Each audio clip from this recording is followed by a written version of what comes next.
Good afternoon, everyone. This is Colin Damute. I'm the Director of Product Marketing with mLevel, and this is the next up in our series, our webinar series, featuring Brandon Carson and Ricardo Meja with Home Depot. And just a couple of housekeeping items that we will be recording this webinar. So if for some reason you don't catch all of it, we'll send that recording out tomorrow morning. As well as a portion of the marketing materials. I'd like to introduce Jordan Fladell, who is our CEO, but also remind everyone that the next up in our expert webinar series will be Scott Wiersing, the Director of Learning Analytics with GP Strategies, will be January 16th. So when the holidays are over and you're anxious for some more great education, we'll be here and everyone will get a notification via email for registration. So let me introduce Jordan Fladell, CEO of mLevel, who will get us kicked off. Thanks, Colin, and thanks again to everybody for attending this webinar series. Very excited for our second webinar series to have both Brandon and Ricardo. I've had the opportunity to both meet and talk to both Brandon and Ricardo and the undaunting challenge that they have in working at the Home Depot in delivering in-aisle learning. I think you'll get a great introspection from both of them, as Brandon being a digital expert and Ricardo having to deal with a tech stack will give you great insights. As a reminder, we'll be taking constant questions. Please feel free to add them in the chat feed. I will ask, as the moderator here, I will kind of interrupt occasionally. Brandon and Ricardo hope to not be a distraction and get your questions answered. But without further ado, I know you didn't come here to hear me do a little preamble. I'll turn the floor over to Brandon and Ricardo. And Brandon, Ricardo, this show's all yours. Thank you again for joining us today.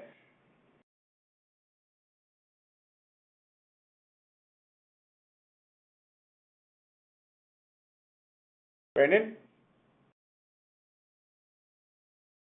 Hold on, please. Must be having some technical difficulties. We'll jump on that right quickly. Brandon is on. For some reason, he must be having a little bit of technical difficulty, but I do see, well, he just dropped, so he must be actually sharing his screen right now, so thanks for everyone's patience. Just a reminder, you can use the attendee chat if you'd like to ask questions, but I think Brandon must be having a little bit of technical difficulty because he dropped off our line. So are there any preliminary questions that you would like to submit ahead of time? Please go ahead and put them in attendee chat, either for in-aisle learning for Home Depot with Brandon and Ricardo, or regarding mLevel either. Happy to take your questions ahead of time. I know that's not how the typical webinar format goes, but you know, sometimes you have to roll with the punches. And I do see that Brandon is trying to log back on right now.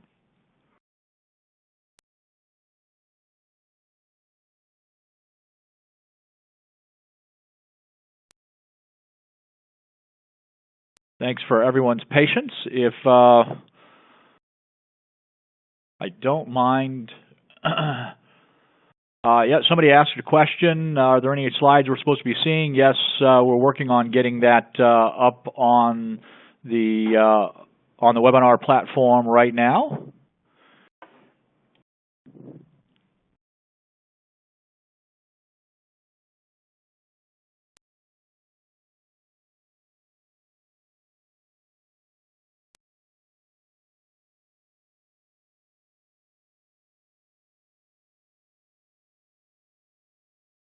I want to thank everyone for coming out. I tell you what we're going to do.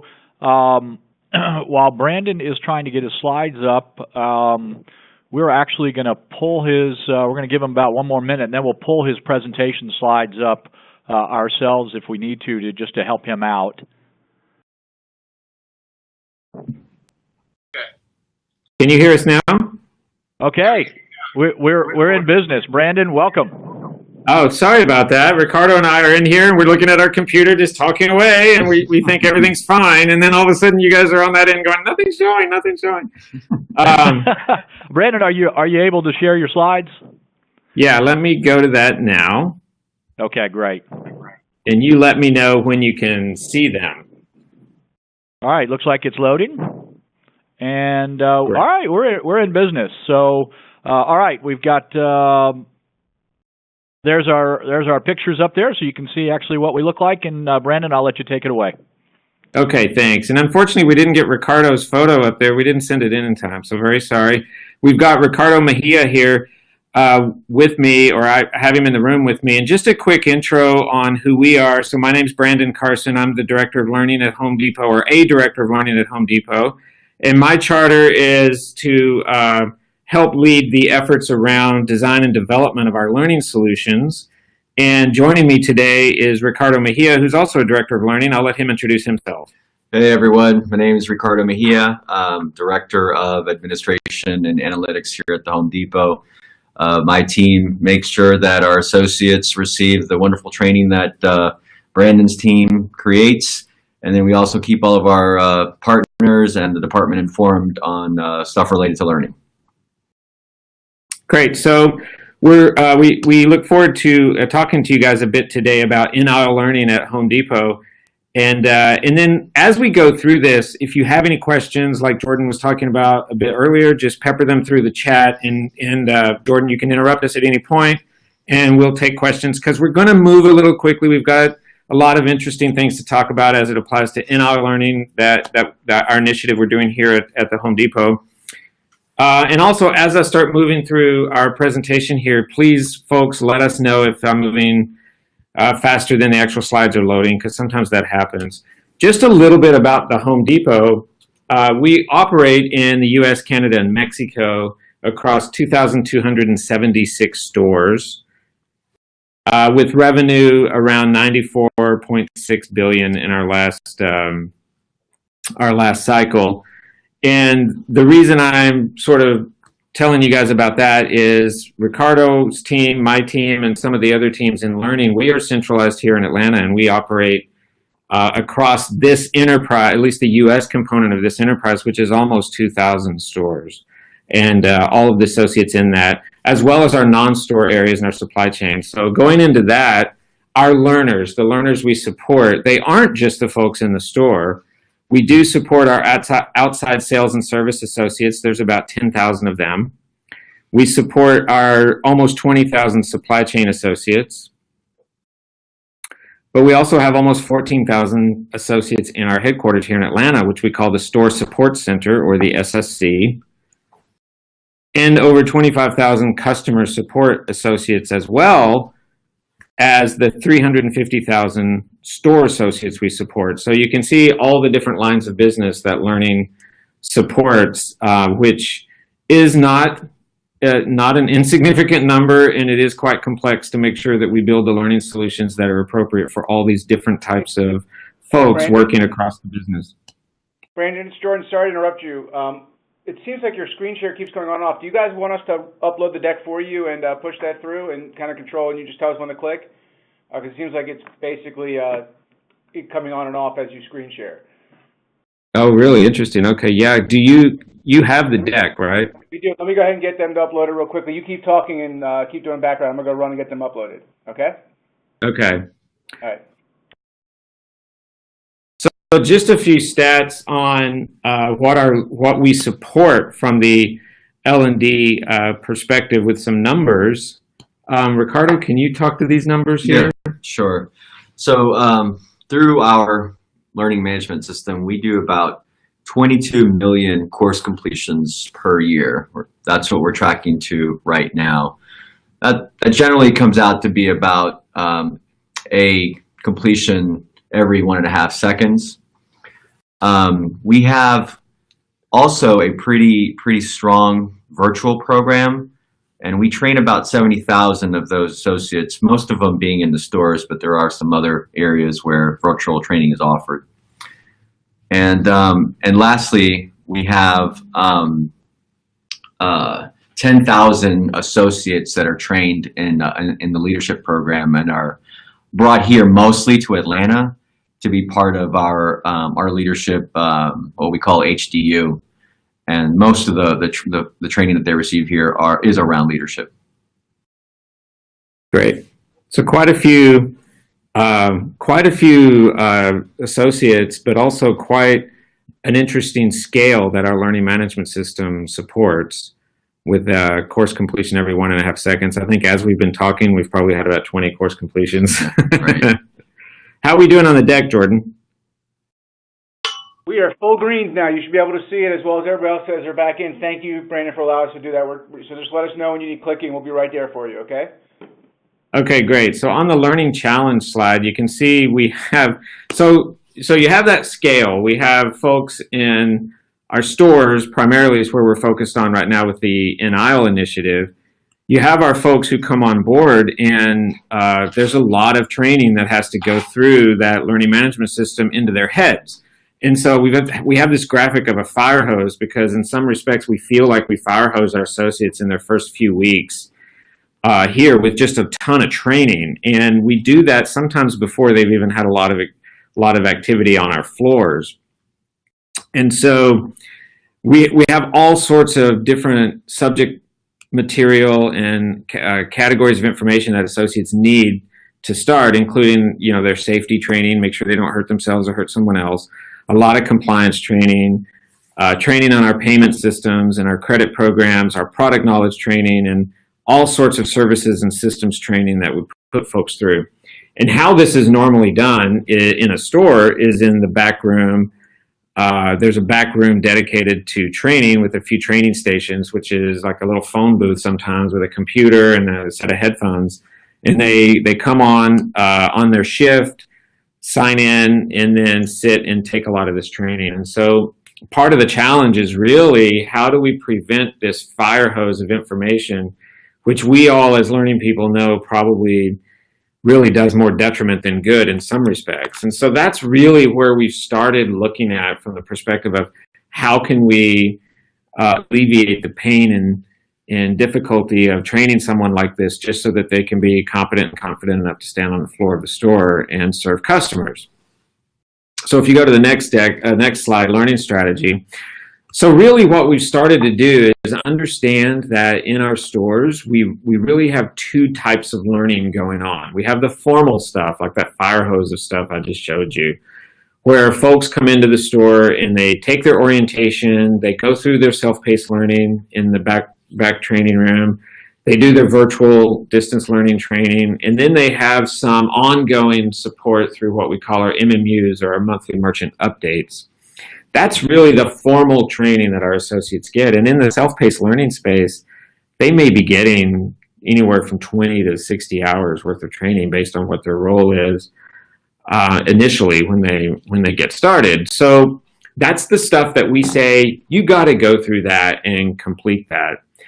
And then we've recognized that there are informal channels as well. Once you're in the store and on the floor, a lot of associates use our website, they use our consumer app, and a lot of associates use this YouTube channel we have called PKTV to get product knowledge information. They also use folks in the aisle. And there's, you know, most of what we learn, quite frankly, is from other folks in the aisle or those support mechanisms, the consumer app and the website. So what we've been doing is looking at how do we optimize the formal curriculum to reduce the time that they have to spend in that environment. So if you go to the next slide, you'll see that we really want to expand the informal options and minimize and modularize the formal options so that we can reduce the amount of time, like I just said, that they sit back there and take the training. And so you've seen that we still have associates who access our website. Our website is actually a great learning portal when you really think about it. A lot of our customers use it, obviously, to do research, our consumer app, but we also have a social channel that we call the warehouse, which a lot of associates can use for learning from each other. Again, in the aisle never goes away, the experts in the aisle that are always going to be there. But now we're adding some other components, and one of them or both of them are really based on performance support. And this is where we're expanding our options when it comes to informal. And that's what we'll talk about today with our in-aisle learning solution. But two things we're really trying to do is, one, with in-system support, we're trying to get more methodical about providing system support while in the system. And we're still working out a lot of what that strategy is, but we have quite a few systems that associates have to use to service our customers. And so we're trying to do less formal training on these systems and more in-context support. really what the goal is on that formal, if you see how it's reduced, is really to keep that to orientation, video content that really reinforces safety and compliance and things like that. The virtual learning will always have its synchronous virtual learning, and we'll always have some type of self-paced learning, but really try to trim that down and go more towards performance support in the aisle. If you, yes. So we have a question. I don't want to interrupt you midstream there. Before you leave the slide, Sure. I don't know if you were transitioning off. Kellyanne Costello, she'd love to know more about what is the social channel. That was the exact question, reading word for word there. So the social channel we have is actually using Salesforce's Chatter platform, Salesforce's platform, and we've leveraged Chatter. And we have a desktop version of it, but it's also accessible via the web. And right now, it's a community for our associates to gain access to really carry on conversation with each other about any type of subject or any type of material going on. So it's used pretty widely across our associate base to get information about things, to share knowledge, and also there's all sorts of games that people play. There's one, what is this product, and it kind of teaches. So it's really about just peer-to-peer, if you will. It's disconnected from our learning management system completely. It's not really a part of that. But it's a pretty vigorous community. It's not, I think their last stat I saw was over 100,000 associates going back and forth on it in all sorts of different communities. Awesome, thank you. Does that answer that question? Great. For today's focus, if you just hit the arrow one more time on this slide, are you driving the deck, Jordan, or am I? We're driving for you, no problem. We're all over it, so the slides just went over. Okay. So on this learning strategy deck or slide, we're still on that. You'll see PocketGuide and Store Tour. These are two in-aisle apps we're working on. Today we're going to talk about PocketGuide and what we're doing there. You'll also see the gray circle around the formal and informal circles, which says game mechanics. And so we're also exploring game mechanics as a motivational driver for our associates to engage in the in-app learning experience and the in-aisle learning experience we're going to talk about. We have a pretty good perspective now on what's working and what's not working with game mechanics, which has been a big motivator for people for driving engagement in the experience. So let's go forward to the next slide. And I'll talk a little bit about sort of the background of this, and then Ricardo can go into our metrics that we're shooting for. So what we were doing is, like, going back to that fire hose graphic, you can see that we think we have a problem with how we're doing training, and training here is very transactional in its nature. You leave work and you go to training, you do training, then you come back to work. And the complexity of our type of retail environment really makes it hard for you to learn enough to retain when you're outside of the workflow. So we were looking for a way to bring learning into the workflow, and learning that really is more than just look something up on Google, but learning that really does help people retain information and apply it at what you might call a moment of need, right? So we designed this experience, gosh, a couple of years ago, and we started running some pilots. And really what we're shooting for here is to drive smaller iterations with smaller communities to get feedback and figure out what's good, what's bad, what's working, what's not working with the experience. We really don't want to look at anything that we design going enterprise-wide until we try it out. So we initially built a solution. We ran it in what we call a proof of concept in less than 25 stores, I think, and got a lot of really good feedback. As we were putting this experience together, we realized that asking for, how are we going to deploy this thing to the aisle and to the associates in the aisle? What kind of device are we going to use? What kind of infrastructure is there for this kind of thing? And that's sort of the first question that popped up in our heads. And we experimented with, do we get a new device? Do we get a learning device? Do we get an iPad mini? Do we put something on the bays? Do we get a new device for associates to hold in their hands? That kind of thing. And all of that is doable and all of that is viable, but we really had to look at what's realistic in our environment across more than 2,000 stores, right? And so having another device for our associates when we realized, oh, they already have a device that they use. So then we experimented with, can we look at the device they already use and can we integrate learning onto that device?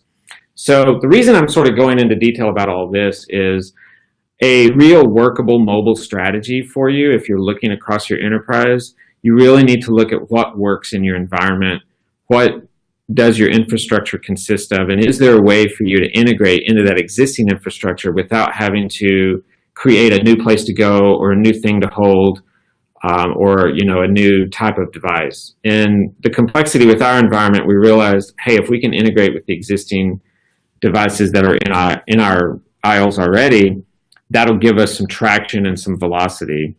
So we did find that our stores do have a mobile device, the Motorola TC70, which is what you see on this screen here, the small device. And the great thing is it runs Android. And so it's kind of a customized version of Android. But with that and a decent sized screen, we realized we could present a web-based learning experience for our associates on a device our stores already have. So that was the first win for us, was to realize, okay, there is a way to do this with existing infrastructure. We don't have to have the cost of a new device or new infrastructure. We don't have to have the cost of maintaining that device and all of that, which can be quite significant.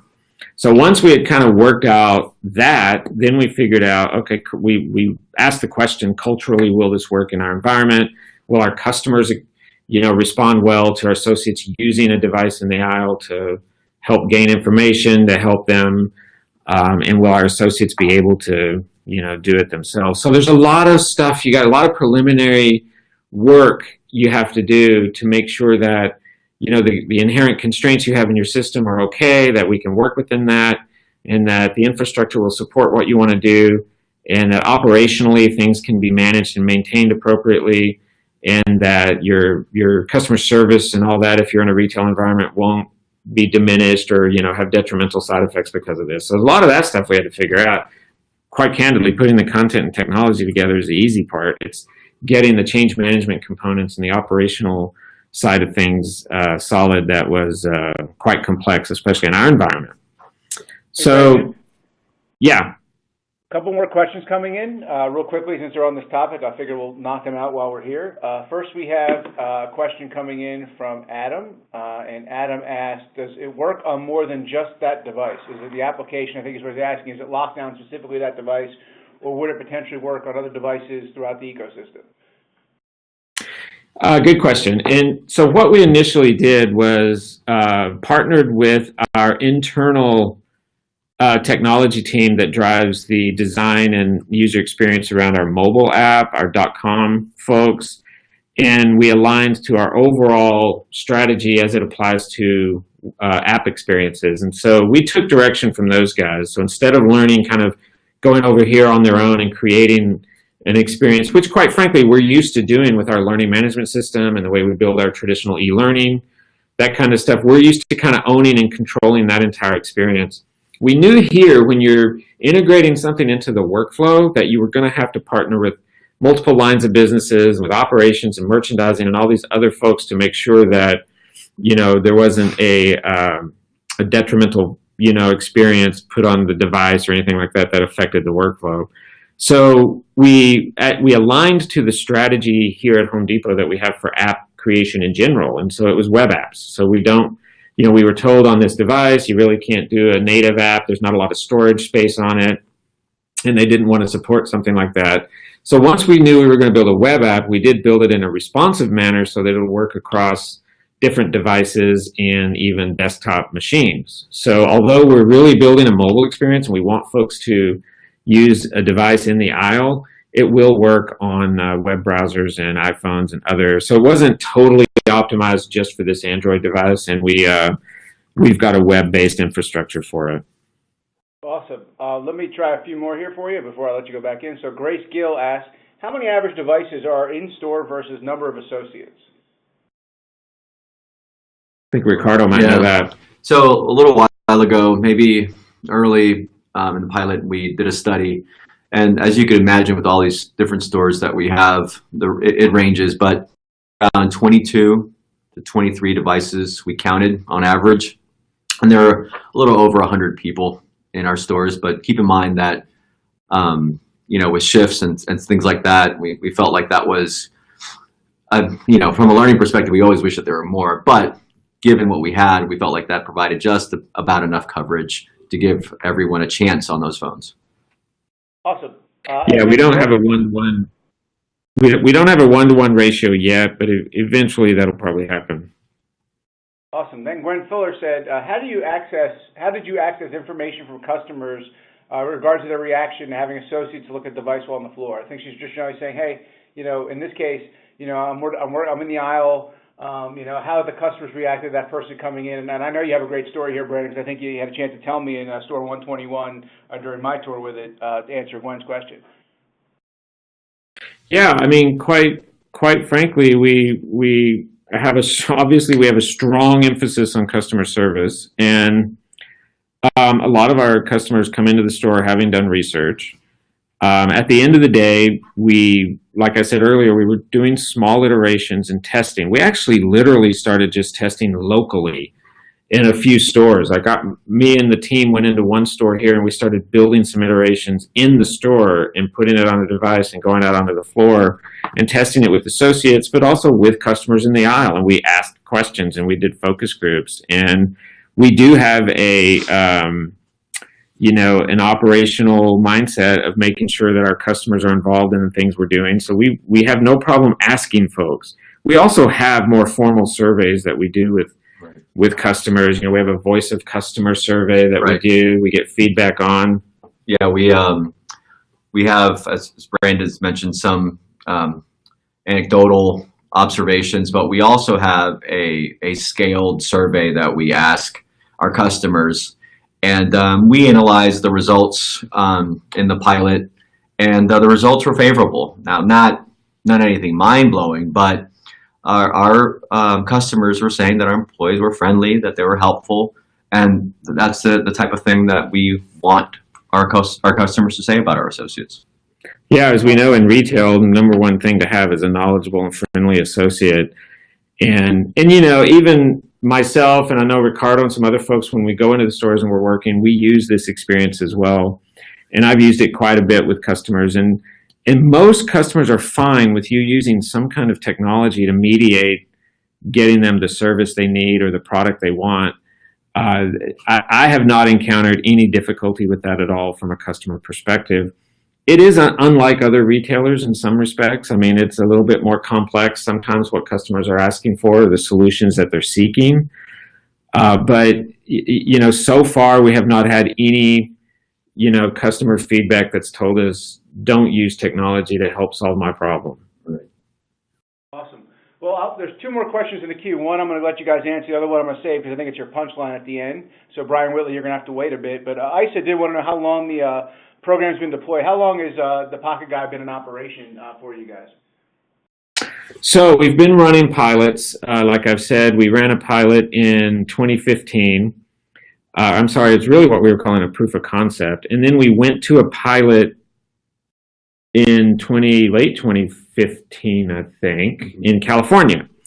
And we did a really more formal pilot that Ricardo will talk about a little bit. Actually, if you go to the next slide, Jordan, Ricardo can talk about how we really went through a more formal process on the pilot to gather the right data. Yeah. So. Thank you, guys. I'm going to go back and you take over the show. Great, thanks. So we here in Learning, when we have big programs like this, when we're launching pilots of this magnitude, we obviously have to think about how to demonstrate the business value. So we typically think of what case we're going to make at the end of all of this, and to do that, we have to make some assumptions, and then go out and test those assumptions. So Brandon's told you that we've had a couple of iterations that we've gone through some pilots. We've tested some of those assumptions. We've made some changes, but we really wanted to make sure that we had a perspective when all of our pilots were done on some key areas. Obviously this is all being done for the purposes of advancing some type of business imperative. Primarily, we're looking at making sure that our associates are capable, knowledgeable, to help our customers when they come to the store. And so we wanted to make sure that they were going to use a solution like this, an in-house solution, and they were going to be motivated and engaged, and the solution was going to draw them in, because in our typical mode, we require all training. So most of you guys out there are probably familiar with that mode. We put it all in the LMS and run a bunch of reports and tell people to do it. And so this, we wanted to, Brandon's perspective was like, no, let's try to draw them in. Let's see if they're going to come to us because we've got this awesome thing that's going to help them do their job better. So we wanted to test that that assumption, and I'll have another slide here that shows you the results. Another thing we wanted to get some type of perspective on was effectiveness and efficiency. So we had some measures there that we thought that might be helpful. Now, some of you learning folks out in the room, you're probably thinking, well, this is measuring effectiveness, that's tough. And so the purists out there might be like, well, that wasn't truly an effectiveness measure, but we felt like we had the right measures that would tell the right story when everything was said and done. So this is the approach that we took to be able to demonstrate the value of what we were trying to produce. Yeah, when you think about it, it's not to do a program like this. I had someone tell me once, one of my former bosses, like, I built this learning website, and she was looking for metrics, and I didn't really have a lot of metrics to give her. And she was like, we don't build things for the fun of it here. We need metrics. And so just following up on that, for us to build a business case that we really thought this would help, what Ricardo said about driving business value, we really needed to gather the data and take that forward to all of the stakeholders and executive leadership team and say, yes, we think, or no, but show what our perspective would be on this, because it will take a significant amount of resources and time to build this solution out, and we really don't want to do that in a vacuum.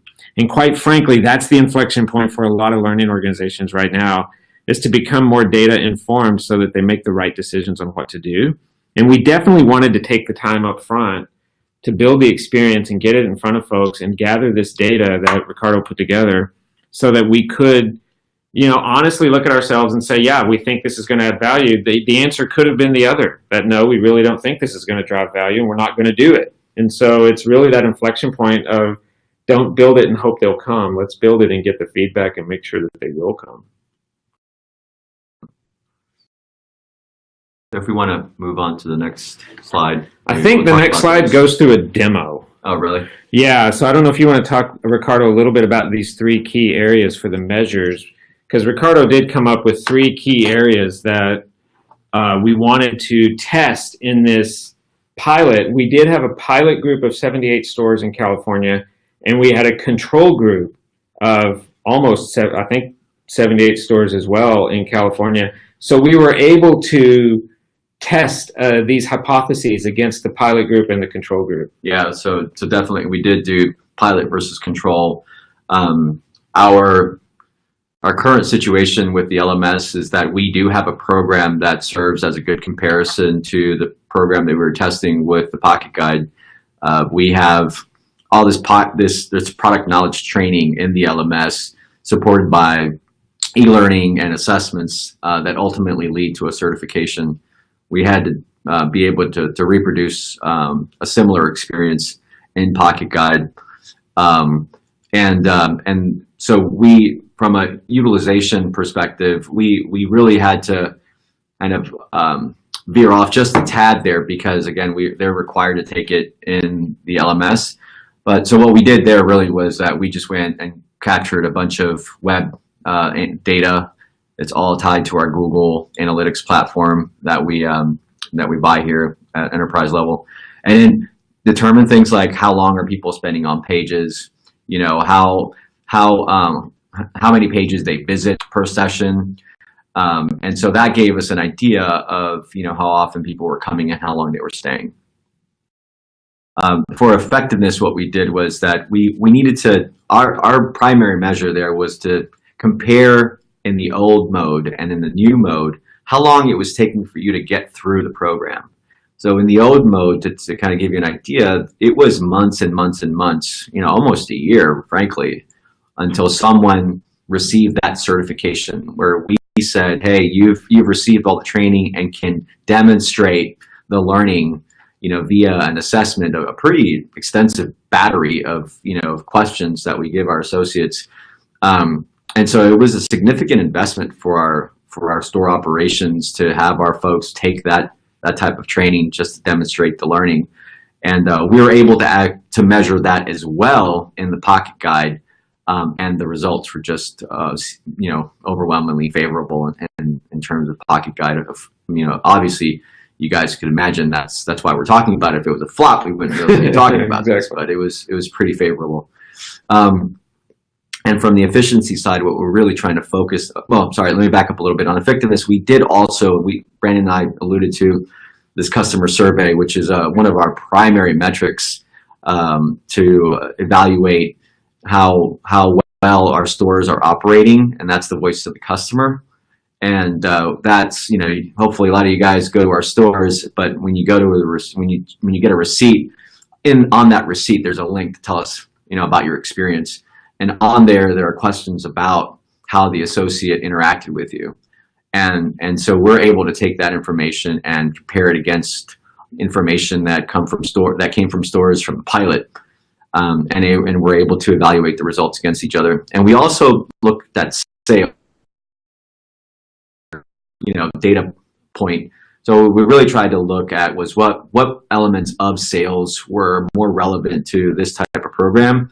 And the experience, the PocketGuide experience, is really about helping our associates, quickly solve a problem for our associates, right, or for our customers.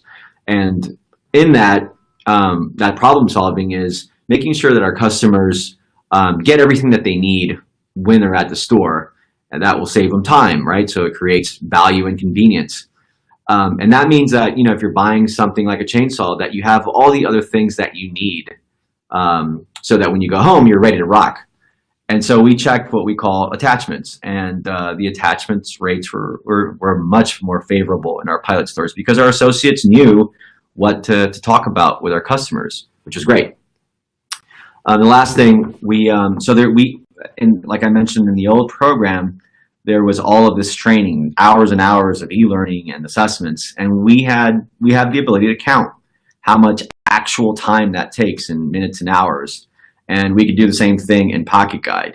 And again, the results were very favorable. It takes a lot less time to answer those questions, to get through the material. Not only does it take less time, they're actually in the aisle, so there's less like transportation time, right? So there's less downtime. So all of those things like really add up to just a pretty convincing case. And so we put this all together like that, and it basically, and then we coupled it with some anecdotal stuff. We sprinkled it with some stories from the field, and it was a slam dunk. And so, which is why we're still making progress on it, and we're going to be going full enterprise or full all the stores coming up in next year. So we're pretty excited about that, and that just shows the power of being data informed, as Brandon mentioned. You do that, you have a good perspective. You kind of you have an idea in mind, create your kind of like what would the end look like, and then back into it, and then you're just going to be a lot more confident in your ability to tell the story and to convince others or make a convincing case for why they should support this financially. And if you have a lot of associates like us, there's a labor commitment as well. All those things coming together to really make a pretty solid case. So thank you, Ricardo. Great. A couple questions came in while you were doing that. So I think we've answered Molly, because Molly asked how favorable and any numbers, and you just kind of rolled through that quite well. But Grace asked, was the exact LMS assessment replicated in PocketGuide, or did you modify that assessment based on the expected interaction time for the associates or anything like that?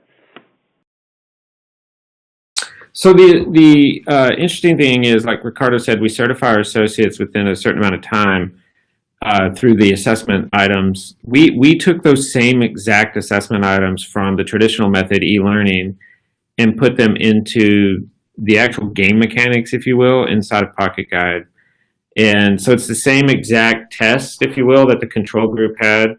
The pilot group got a little bit more because we created these scavenger hunt activities that we call missions, which when an associate decides to take a mission, it takes them around the store environment and introduces them to product categories and gets them to get more hands-on with product categories.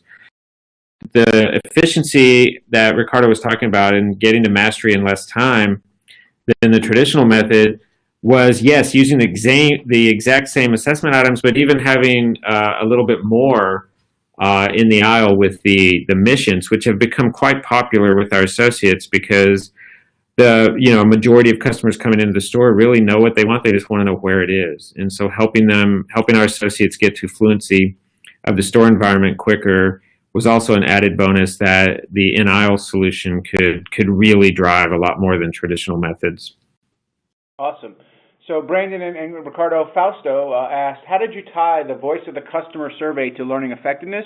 In other words, how do you know that learning is a factor that made a difference to increase or decrease customer satisfaction? And just as a heads up, there's a few more questions coming in. Okay. Yeah, sure. So we were, so not to bore you guys with too many technicalities, but it was basically, we had to set up an analytics program that would go out and scour our, our customer, voice of the customer survey. And we had to tie that back to what items were on that receipt and then determine some rules that would help us go, these customers were the ones that were primarily shopping in this area. And so therefore they were being served by associates from this department, which is what the department that the PocketGuide is supporting. And then we had to work with our other analytics, teams to help figure out how do we isolate to some degree the effects. And normally how we do that here is that we will show like a trend of where the metric has been and where we predict it to be without the effects of PocketGuide. So this is what it would be if there was no such thing as PocketGuide. And this is what it was actually as a result of PocketGuide, and try to show some type of variance of that. And the variances that we were able to show were that PocketGuide in those stores, and again, our analytics, brothers and sisters here at Home Depot, they know what those comparable control stores should be. It showed that those stores, given pretty similar, working conditions. I mean, we have a lot of things going on in the stores. We have events and stuff like that, but we try to reduce the noise as much as possible. And we have enough data that gives us pretty good confidence in that what we saw was significantly impacted by what PocketGuide did. Cool. Kelly Smith asked, were the items on the online survey, do they map directly to utilization of the app? Meaning when you ask the customers, I think the online survey, do they directly relate to questions in the app? I think that was Kelly. Kelly's point. No, they don't. As you can imagine, our customer survey, that's what the customer survey is a little bit more high level. It asks about employee friendliness. It asks if you needed help, and if so, did you get it? It asks if our associates, were able to help you. And so for us, our perspective on helping customers is around providing knowledgeable and a good experience. So being there, making sure that you reach out to them, that you engage with them, that you answer their questions. All of those things are captured kind of in the spirit of what PocketGuide is meant to be, that you have a tool that's going to be helpful in those interactions. And so it isn't quite one-to-one. We have to balance a lot of things. We don't get the luxury of just of really modifying or expanding our surveying, to our customers or our associates. But given our constraints, the answers and the data that we got back, we were able to produce, a confident set of results. Part of the goal too is when we're helping our associates help our customers, part of our goal obviously is to make sure the associates have the competence. Once they feel like they have the resources available to them to help them get the answer, they'll feel more confident in approaching and engaging with the customers. And as I'm sure you can all imagine, if you've been in a Home Depot or you've been in any kind of retail environment, a lot of it really is just trying to get our associates who are, they're a broad demographic. A lot of folks don't have a deep background in home improvement or do-it-yourself kind of skills, if you will, of giving them the resources and information and access so that they can, look something up or get some help when they need it. Now, a lot of what you'll see, we have a demo. I'd like to show a demo of the tool because there is a difference between what we built for this type of experience versus our consumer app. You can get a lot of product information in our consumer app. It is a stellar app, one of the most high regarded app experiences out there in retail in general, but definitely much less in home improvement. But it really favors the product level information. And it really helps you with the community ratings and all that get to a specific product. But what we're trying to solve for in PocketGuide is a little bit higher level than that. We're trying to help inform associates about product categories instead of specific products themselves, so that they'll be able to help the customer pinpoint the right product that they need for whatever their particular situation is. So there is a difference between just jumping into, what we call a SKU level discussion, which is that specific product level discussion, versus making sure the customer really has the right perspective on getting what they need to help them do their thing. So, Jordan, if you go forward, I have a slide here that talks a little bit about what that content experience is. And we have two parts to the experience. As it is now, we have one part that's called the products, and the products really are focusing our associates on the top product categories in the department. By top product categories, I mean the ones that our customers are most interested in. So in our pilot, we have tested one of our merchandising departments. We have 12 merchandising departments in the store. So like when you go in a store, you'll see electrical or plumbing or garden. Our pilot just contains garden product information right now because we didn't want to build the whole, like I said earlier, we didn't want to build the whole thing out before we knew this was going to work. So we focused on garden, which is, part of one of our departments that associates really need a lot of help in. And so we divided the content experience into two areas, what we call Choose It and Learn More. And in the Choose It part of the product content, that's where you get the associate and the customer can actually look at this experience together. It's really based on helping that customer choose the right product for their needs. And so the Choose It area will really take the associate through a line of questioning so that they can talk to the customer about the product category and make sure that the right product ends up in their hands. And then there's the Learn More section, which goes a little bit deeper, and this could be both associate and customer as well, because we expect this app to be used by our customers. We didn't write this just for our associates. And it can be used in tandem, so they can use it together. The Learn More goes a little bit deeper to provide information on the product category itself, beyond just the basic, like what type do you need? Do you need battery powered or cordless, or do you need tall or little, or what, large or small? That kind of thing. It goes a little bit deeper to explain some of the different components in the product so that you can understand what you're getting, and some of the attachments and stuff like that that goes with the product.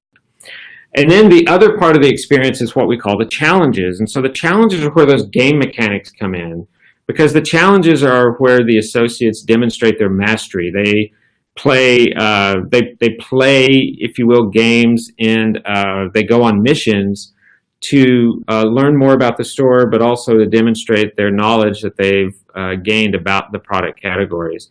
This is where they earn their certification as well. They answer all of the assessment questions, and they get points for all of the questions they answer correctly. And once they've answered them all correctly, they achieve their certification.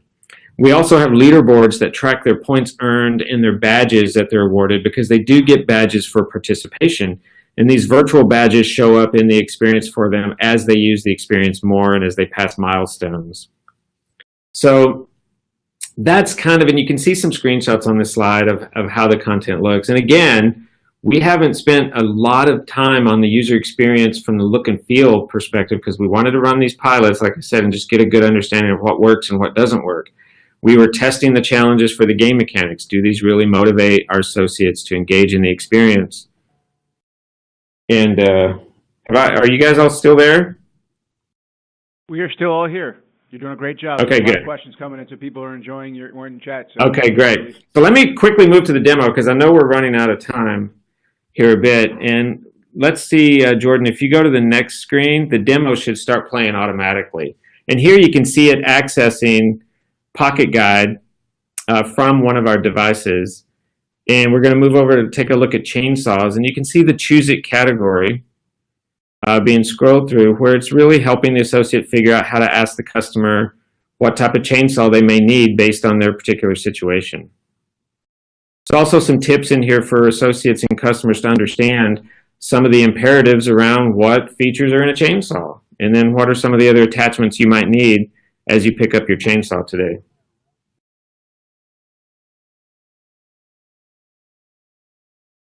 Did that work? it works great. It's rolling right through. Okay. We just had a go, great job.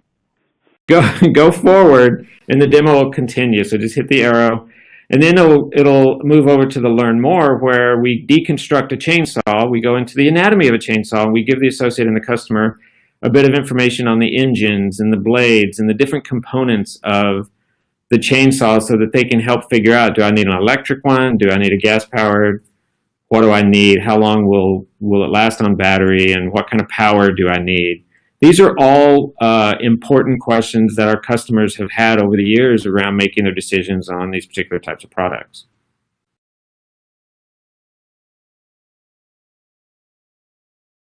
And then we'll even take a look at the tension adjustment of a chainsaw, for example. This one kind of continues going through. You'll see some icons used throughout as well that match icons on the product packaging and the bays, the shelves that are in the stores. And then we list our products. These are the particular chainsaw products we sell. And here are the warranties. And oh, by the way, if the associate wants to make a phone call and call the vendor to get more information about it, they can do that directly from their device. So that's the content experience, which really is short and sweet and just helps associates and customers understand the key components and of the categories. And again, you notice this isn't at the product level necessarily. This is more at the category level, so that an associate and a customer can understand what are the components of a chainsaw. And then the next part of that is discussing which one is good for them.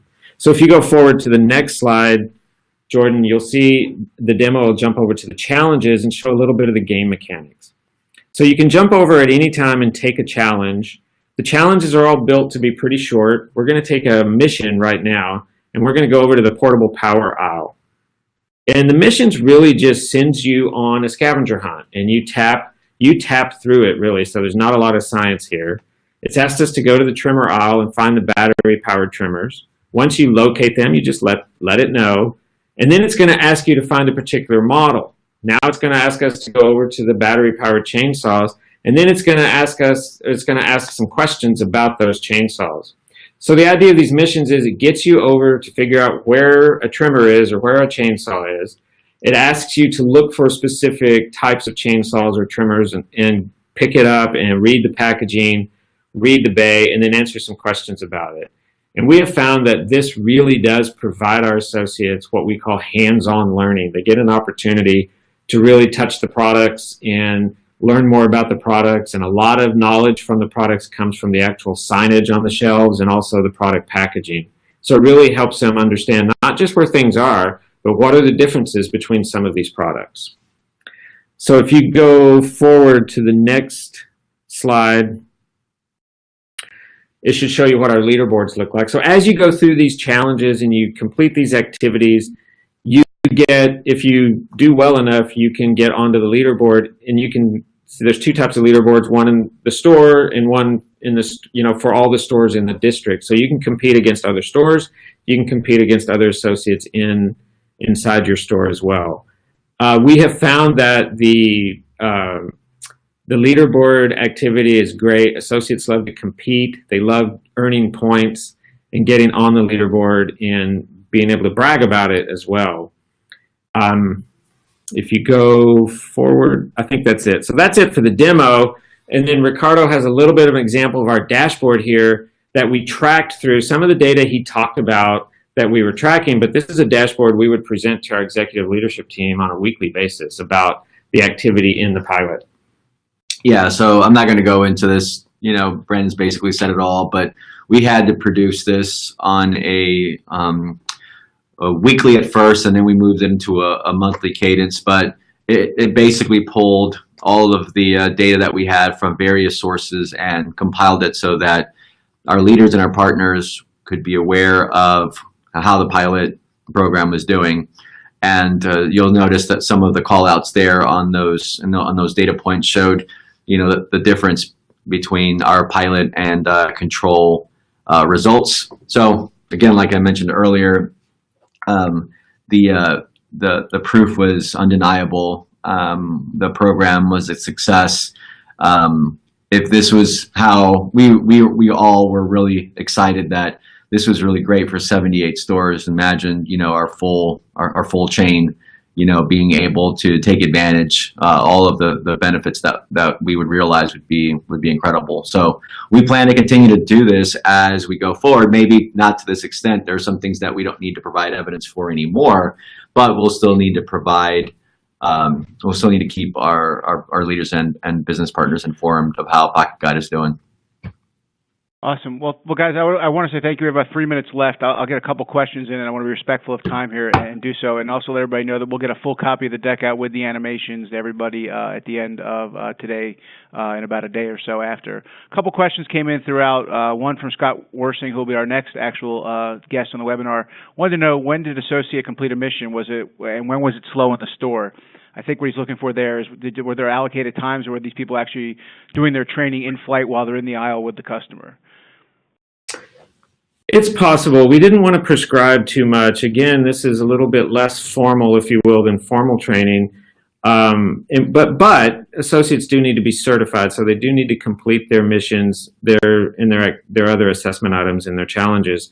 And leadership reinforces to them to complete the challenges, right? So they are pretty, I would say they're kind of halfway prescribed to do it. But we did build them to be short enough so that you could just spend a few minutes and do an activity and complete an activity. So hopefully it's between customers on the assessment or the activity. If it's with a customer, there's no problem with that, but we do reinforce to our associates the customer service model. And if a customer needs something, put down your activity, your assessment or your mission or your challenges, put that down and serve the customer. So we didn't want these long 15-minute missions that would take our associates away from potentially serving our customers. It's difficult to build them short. It's a big store, a lot of square footage in there, but we really tried to make sure it's things they could do in between customers, so that they could just do a little bit of quick learning, if you will, in the moment. Awesome. Well, I think the final question, and then I'll thank you guys for coming in, is Brian Whitley asked, do you think this will replace your current training strategy within IL Associates? Do you think this will become the default for what you do to replace what we'll call back office training with most of your associates? Yeah, I would say definitely. There's obviously things that instructor in a classroom are better to learn. There's some great things about compliance and safety and stuff that can happen through e-learning.